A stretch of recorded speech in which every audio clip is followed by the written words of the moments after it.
أعوذ بالله من الشيطان الرجيم بسم الله الرحمن الرحيم أولم يتفكروا ما بصاحبهم من جنة إن هو إلا نذير مبين أولم ينظروا في ملكوت السماوات والأرض وما خلق الله من شيء وأن عسى أن يكون قد اقترب أجلهم فبأي حديث بعده يؤمنون من يضلل الله فلا هادي له ويذرهم في طغيانهم يعمهون يسألونك عن الساعة أيان مرساها قل إنما علمها عند ربي لا يجليها لوقتها إلا هو ثقلت في السماوات والأرض لا تأتيكم إلا بغتة يسألونك كأنك حفي عنها قل إنما علمها عند الله ولكن أكثر الناس لا يعلمون.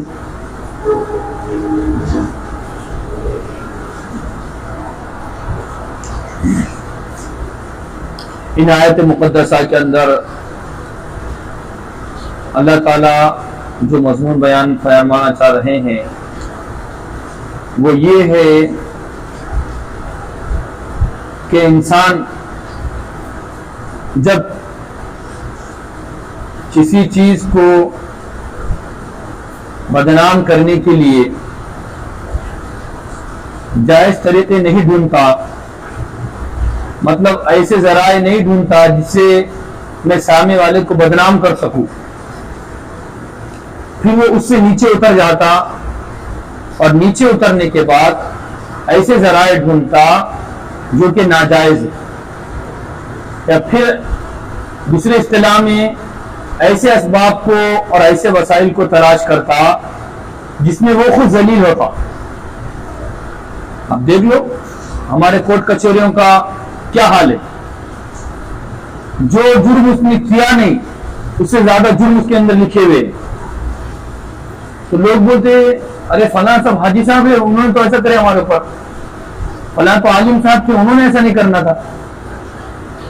تو ٹھیک اسی طریقے سے معاملہ ہوا جب کفار مکہ نے طرح طرح کے حربے جتنے اختیار کرنا چاہیے تھا دین اسلام کو روکنے کے لیے، قرآن پاک کی تشہیر کو اور قرآن پاک کے اشاعت کو روکنے کے لیے، جب انہوں نے دیکھا کہ ہمارے بولنے سے اور ہمارے کرنے سے کچھ بھی نہیں ہو رہا، تو پھر دوسرا پیترا انہوں نے اختیار کیا. کیا پیترا اختیار کیا؟ انہوں نے کہا کہ جن کے اوپر قرآن مقدس نازل ہوا ہے حضرت محمد صلی اللہ علیہ وسلم، گویا کہ اب کیا ہے، مجنون ہے، نعوذ باللہ، گویا کیا پاگل ہے. کیوں؟ اس لیے کہ اب جو طریقے جتنے انہوں نے اختیار کرنا تھا وہ کر دیے، اس کے بعد باوجود بھی ان کا وہ اثر نہیں ہوا، تو انہوں نے دوسرا طریقہ اختیار کیا کہ وہ طریقہ اختیار کیا جس سے ان کی بھی بدنامی ہوئی. یہ میں بتانا چاہتا ہوں، انہوں نے وہ طریقہ اختیار کیا جس طریقے کی وجہ سے خود ان کی بدنامی ہوئی. کیسا بدنامی ہوئی؟ وہ اس طریقے سے بدنامی ہوئی کہ لوگوں نے کہا کہ فلاں وہ ہے، بعض لوگوں نے کہا کہ وہ جھوٹے، تو جو جھوٹے بول رہے تھے ان کے جو کافر دوست تھے انہوں نے خود کہا کہ محمد صلی اللہ علیہ وسلم نے 40 سال ہمارے پاس گزارے، کبھی جھوٹ بولے نہیں اور تھوڑا جھوٹے ہیں. ایک صاحب نے بولا کہ انہوں مجنون ہے، انہوں نے بولا مجنون کیسے ہو سکتے، ان کا کلام تو ایسا اگر ایک مرتبہ سننے کو عاشق ہو جاتا آدمی. تو گویا کہ جو نیچے گری ہوئی حرکت وہ کر رہے تھے اللہ تعالیٰ نے اسی کے پس منظر کو ذکر فرمایا کہ یہ جو کفار مکہ کہہ رہے کہ محمد صلی اللہ علیہ وسلم فلاں ہے فلاں ہے، اللہ اس بات کی گواہ دیتا ہے کہ محمد صلی اللہ علیہ وسلم پاگل اور مجنون نہیں ہے.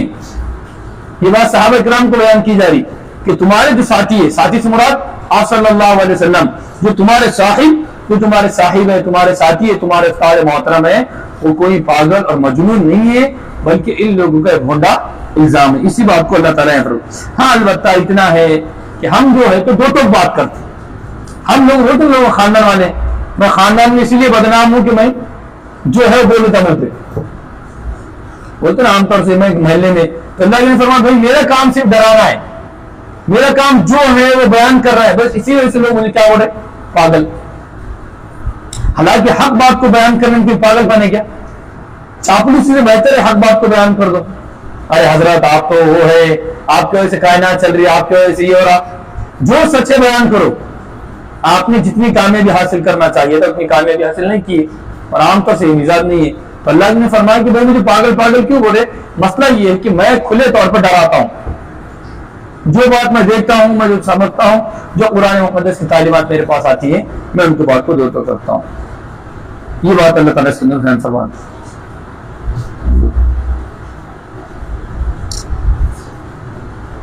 پھر بعد میں اللہ تعالیٰ قیامت کے ذکر کو یہاں سے بیان فرما رہے ہیں. اللہ تعالیٰ فرما رہے ہیں کہ ان لوگوں کو چاہیے کہ جیسے آپ صلی اللہ علیہ وسلم آخرت کے بارے میں، جنت کے بارے میں بیان فرما رہے تھے، اور جنت کے بارے میں کیونکہ جنت یہاں پر نظر نہیں آ رہی، آخرت دکھ رہا نہیں، اور قبر کا عذاب دکھ رہا نہیں، فلاں فلاں جو بھی ہے، جب وہ چیز نہیں دکھ رہی تو البتہ اللہ تعالیٰ ان کو ایک آسان مثال دے کر سمجھا رہے ہیں. آسان مثال، اچھا ٹھیک ہے تو آسمان کو دیکھو اور غور کرو. اب وہ بھی نہیں دکھ رہا آسمان، تم بولے دھواں دکھ رہا، زمین پہ غور کرو. آپ نے مٹی اٹھا دیکھو، اس کو غور و فکر کرو. اللہ تعالیٰ یہاں سے بیان فرما رہے کہ آخرت کے سلسلے میں فرما رہے کہ زمین و آسمان کی تخلیق اور زمین و آسمان کی ملکیت کے سلسلے میں کیا ان لوگوں نے غور نہیں کیا؟ جو کچھ اللہ تعالیٰ نے پیدا کیا، اور قریب ہے کہ اللہ تعالیٰ ان کی مدت کو لے آئے گا. قریب ہے کہ ان قریب اللہ تعالیٰ ان کی جو مدت ہے، مدت سے مراد قیامت کا دن. اب کیونکہ حضرت آدم علیہ نبی کی علیہ السلام سے کائنات چلی، اور ہمارے نبی آخری نبی ہے. اگر جیسے حضرت عیسیٰ علیہ السلام آئے، موسیٰ علیہ السلام آئے، موسیٰ علیہ السلام بس فلاں نبی آئے، تو گویا کہ ابھی انبیاء کا سلسلہ باقی تھا، تو گویا قیامت کی طرف دور تھی. اب انبیاء کا سلسلہ ختم ہو گیا، اب گویا کہ آخری امت ہے، آخری دنیا ہے. کوئی فرمان اللہ تعالیٰ قد اقترب اجلہم، قریب اللہ تعالیٰ امید ہے کہ قیامت کا دن اور قیامت کا جھٹکا اور ان کی مرنے کی وقت قریب ہے. اور قیامت کسے کہتے ہیں؟ فرمایا من ماتا، جو شخص مر گیا اس کی قیامت شروع ہو گئی. اب قیامت کا انتظار نہیں. اب قیامت آئیں گی تو کیا ہوگا؟ کچھ آفر لگے گا؟ کچھ بھی نہیں. قیامت کے بعد یہ ہوگا کہ ہاں بھائی آپ نے کتنے نیکے کیے، فلاں نیکے، آپ نے کتنے گناہ کیے، یہی ہونے والا ہے قیامت میں. تو اب قبر میں کیا ہو رہا؟ نیک عمل کرا خبر جنت بن گئی، برا عمل کرا جہنم بن گئی. گویا کہ جو مر گیا اس کی قیامت یہیں سے شروع ہو گئی. اس لیے لوگ ترس کھا رہے تھے، بندے کا انتقال ہوا تو ترس کھا رہے اس کے اوپر، انتقال ہو گیا. تو کسی بزرگ نے بڑی پیاری بات کی. انہوں نے کہا کہ بھائیوں تم اپنی فکر کرو، اس کا مسئلہ حل ہو گیا. کیا مسئلہ حل ہو گیا؟ سب سے بڑا مسئلہ ملک الموت کو دیکھنا. انہیں دیکھ لیا، موت کا مزہ چکنا اس نے چک لیا، اور تم نے ملک الموت کو بھی دیکھا نہیں، موت کا مزہ بھی چکا نہیں، اور کس حال میں مریں گے یہ تمام چیزیں اس نے دیکھ لیا. تم اپنی فکر کرو، اس کے اوپر کیوں ترس کھا اتنا؟ بولے چلا تھا گیا تھا چلا گیا، اب تم اپنی فکر کرو. یہ ہے اس نے فرمایا جو مر گیا اس کی قیامت وہیں سے شروع ہو گئی. پھر بعد میں اللہ تعالیٰ فرما رہے ہیں کہ اتنی باتیں ہم وضاحت کے ساتھ بیان کرنے کے باوجود یہ لوگ ایمان لانے کے لیے اور اپنی جو نہج ہے، اپنا جو مزاج ہے، اپنے جو مزاج اور رنگت ہے اسے ٹھس مس ہونے کے لیے تیار نہیں ہے. تو اللہ فرما رہے فبأي حدیث بعدہ، اتنا سمجھانے کے باوجود وہ لوگ کس چیز کا انتظار کر رہے ہیں کہ اس کے آنے کے بعد ایمان لائیں گے. بولتے نا ارے بھائی اب تو اقامہ تھا، اب تو شادی ہو گئی، کب دن میں کمانے کو؟ اب تیرے بچے ہوں گے، وہ شادی کریں گی، تیرے گھر میں بہو ہوں گی، بیٹی آئیں گی، ابھی بھی کام کریں گے، کب دیں گا؟ پھر گویا کہ یہ جملہ انسان کب استعمال کرتا؟ جب انسان تھک جاتا. گویا کہ اللہ تعالیٰ اپنی محبت کا پورا اظہار فرما رہے ہیں. تو یہ اللہ تھکتے نہیں. میں خالی سمجھانے کے لیے پیش کیا، اللہ کو تھکن نہ دے. لا تأخذہ سنۃ ولا نوم، نہ اللہ کو اونگ آتی ہے اور نہ اللہ تھکتے ہیں، نہ اللہ تھکتے ہیں اور نہ اللہ کو اونگ آتی. اس صرف مثالیں سمجھانے کے لیے انسان گویا کہ مجبور آ کر یہ بولتا بھائی اب تو بھی کمانے کو نکل پائے. تو اللہ تعالیٰ کا یہ محبت کا جملہ اللہ فرما رہے فبأي حدیث بعدہ یؤمنون، اتنا سمجھانے کے باوجود اگر تم اپنی روش کو نہیں بدلو گے تو آخر تمہارے بدلنے کا مزاج کب ہے؟ آخر تم آخرت کی باتوں کو، اسلام کی باتوں کو اور محمد عربی کی باتوں کو اور آپ صلی اللہ علیہ وسلم کی باتوں کو اور اللہ کی باتوں کو کب قبول کر کے اپنے اندر ایمان کو داخل کرو گے؟ یہ بات فرما رہے۔ پھر بعد میں اللہ تعالیٰ فرما رہے کہ ہدایت کا دینا اور گمراہی کا دینا وہ ہمارے ہاتھ میں۔ من یضلل اللہ فلا ہادی لہ، جس کو اللہ تعالیٰ گمراہ کر دے اس کو کوئی ہدایت نہیں دے سکتا، جس کو اللہ تعالیٰ گمراہ کر دے اس کو کوئی ہدایت نہیں دے سکتا۔ کیا مطلب؟ اس لیے کہ ایک بندہ اگر مستقل گمراہی والے راستے کو اختیار کرے گا تو اللہ پھر ہدایت کیوں دے گا؟ ہم نے کئی مرتبہ مثال دی، ایک بندہ دارو پی رہا، مستقل دارو پی رہا، حالانکہ اس کو ڈاکٹر نے کہا کہ دارو مت پی، اب وہ دارو پی رہا، پھر دارو پی رہا، علاج کر رہا، پھر ڈاکٹر سمجھا رہے ہیں۔ اب دارو اس کو تاکید کرنے کے باوجود اگر دارو پئیں گا تو نقصان کس کا ہوگا؟ اس میں ڈاکٹر کا، اسی میں نقصان ہوگا نا۔ ٹھیک اسی طریقے سے تو ڈاکٹر بھی کیا کریں گا؟ اس کو شفا نہیں دے سکیں گا۔ گویا کہ ڈاکٹر کی جو گولی ہے، ٹریٹمنٹ ہے، گولی کی، اس کی گولی بھی کام نہیں کریں گی۔ کیوں نہیں کریں گی؟ اس لیے کہ ڈاکٹر کے جو اصول ہے، اس کے ضابطے، اس کی بات سمجھانے کے بعد اس نے عمل نہیں کیا، گولی کا فائدہ جو ہونا چاہیے نہیں ہوگا۔ ٹھیک اسی طریقے سے اللہ تعالیٰ کسی کو گمراہ نہیں کرتا، اللہ تعالیٰ کسی کو گمراہ نہیں کرتا، البتہ بندے گمراہی کا راستہ اختیار کرتے ہیں، ورنہ اللہ فی نفسی کسی کو گمراہ نہیں کرتا۔ جمعہ کے بعد ہم نے بتایا آپ کو، کیونکہ اللہ کی دوستی نہیں ہے ہمارے ساتھ اور اللہ کے ہم سگے نہیں ہیں، اللہ کے ہم خاص نہیں ہیں۔ ہر بندہ اللہ کا خاص ہے، کیونکہ ہر بندہ اللہ کا بندہ ہے، وہ چاہے لنگڑا ہو، چاہے اپائج ہو، چاہے بینا ہو، اندھا ہونا یا بینا ہونا یا اور ہے تو کانا ہونا یا لنگڑا ہونا، صحیح سلامت ہونا اللہ کے نزدیک برابر ہے۔ لنگڑا اور صحیح سلامت برابر ہے اللہ کے نزدیک، کسی سے اللہ کی دوستی نہیں ہے۔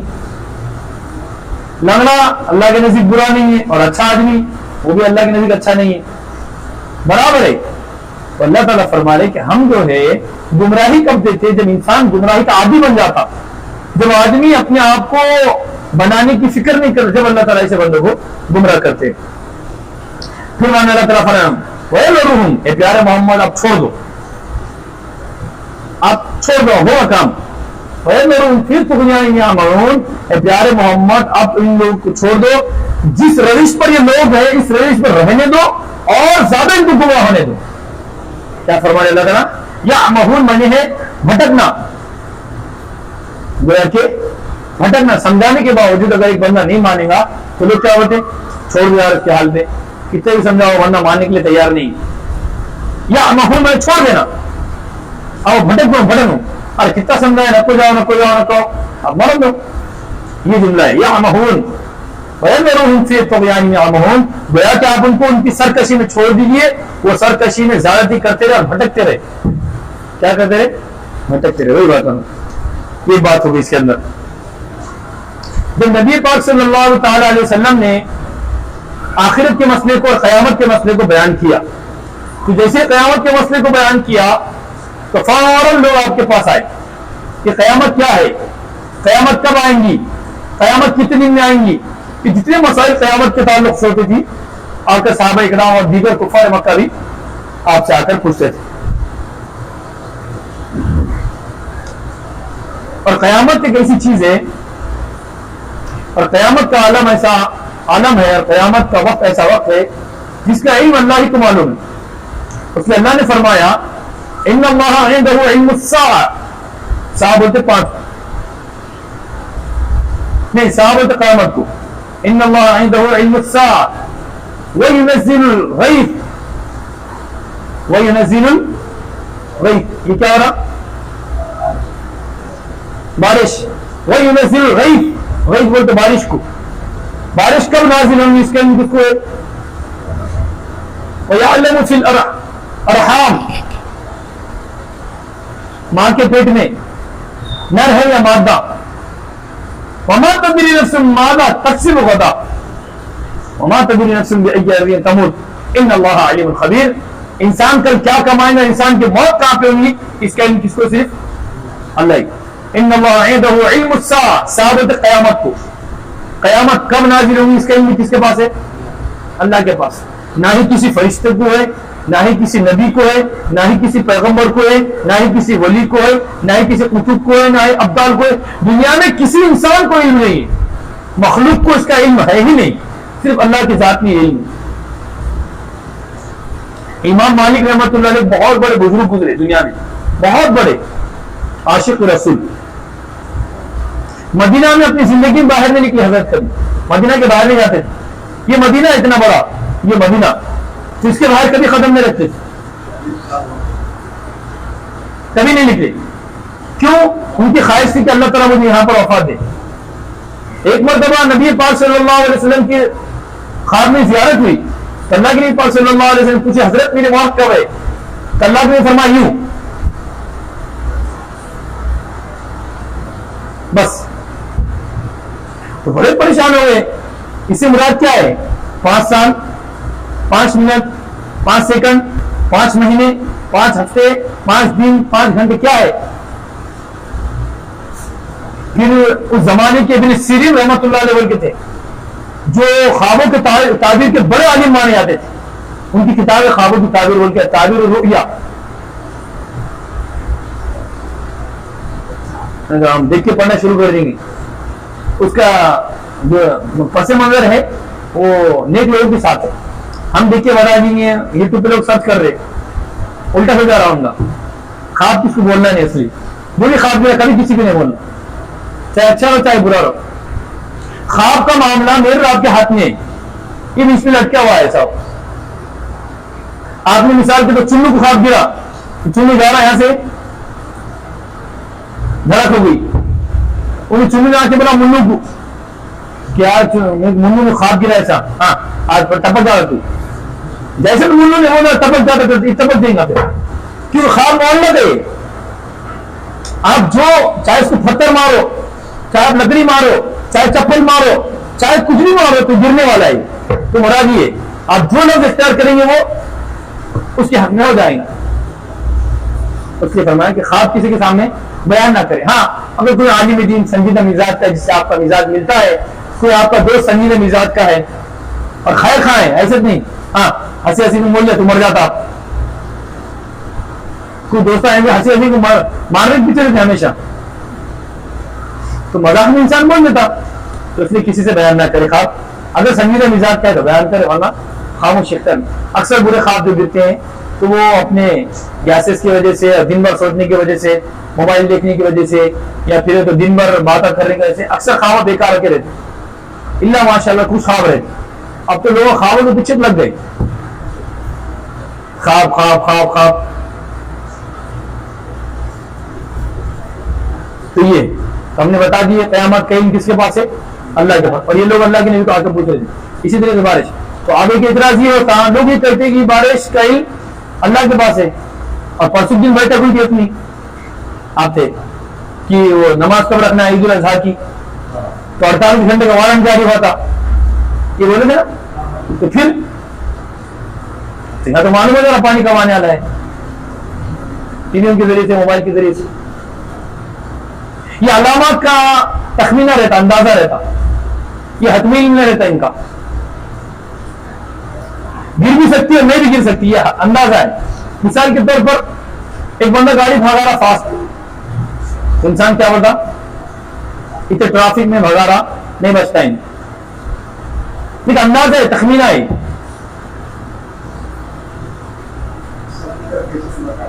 ہاں تو گویا کہ ایک ایجادات ہے جو تخمینہ اندازے کے طور پہ تمام چیزیں انسان اس کو بیان کرتا ہے۔ اور آپ تو ہم تو اپنے گھر میں ہوتا کوئی چیز لاتے اپن کتنے کلو ہوں گی، میرے انداز 25 کلو ہوں گی، چاول لاتے، یہ لاتے، جواری کتنی ہے، 2 گھڑی ہے، حالانکہ اپن گنے گیا اس کو اندازہ ہے۔